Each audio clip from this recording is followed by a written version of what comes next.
بسم اللہ الرحمن الرحیم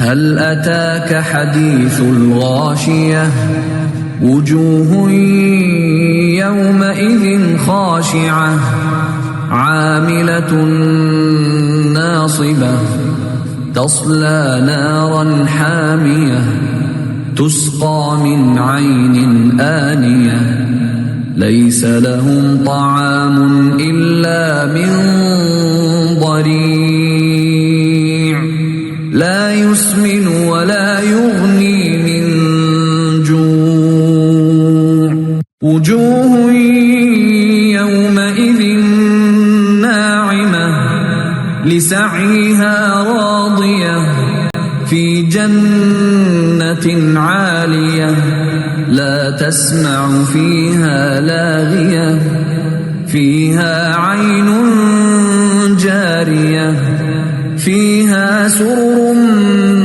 مرفوعة وأكواب موضوعة ونمارق مصفوفة وزرابي مبثوثة أفلا ينظرون إلى الإبل كيف خلقت وإلى السماء كيف رفعت وإلى الجبال كيف نصبت وإلى الأرض كيف سطحت فذكر إنما أنت مذكر لست عليهم بمسيطر إلا من تولى وكفر فيعذبه الله العذاب الأكبر إن إلينا إيابهم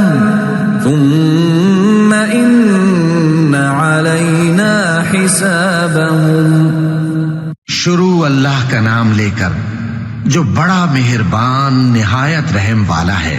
بھلا تم کو ڈھانپ لینے والی یعنی قیامت کا حال معلوم ہوا ہے؟ اس روز بہت سے چہرے یعنی لوگ ذلیل ہوں گے، سخت محنت کرنے والے تھکے ماندے دہکتی آگ میں داخل ہوں گے. ان کو ایک کھولتے ہوئے چشمے کا پانی پلایا جائے گا. ایک سخت خاردار جھاڑی کے سوا ان کے لیے کوئی کھانا نہیں ہوگا جو نہ مفید غذا بنے اور نہ بھوک میں کچھ کام آئے. بہت سے چہرے یعنی لوگ اس روز شادماں بھی ہوں گے، اپنی محنت کے بدلے پر خوش.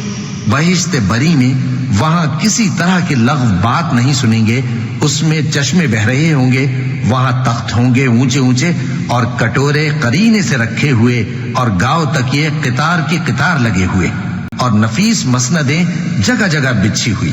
تو کیا یہ لوگ اونٹوں کی طرف نہیں دیکھتے کہ کیسے عجیب پیدا کیے گئے ہیں، اور آسمان کی طرف کہ کیسا بلند کیا گیا ہے، اور پہاڑوں کی طرف کہ کس طرح کھڑے کیے گئے ہیں، اور زمین کی طرف کہ کس طرح بچھائی گئی. پس اے نبی صلی اللہ علیہ وآلہ وسلم، تم تو نصیحت کرتے رہو کہ تم نصیحت کرنے والے ہی ہو، تم ان پر داروغہ نہیں ہو. ہاں جس نے منہ پھیرا اور نہ مانا تو اللہ اس کو بہت بڑا عذاب دے گا. بے شک ان کو ہمارے ہی پاس لوٹ کر آنا ہے، پھر ہمارے ہی ذمے ان سے حساب لینا ہے.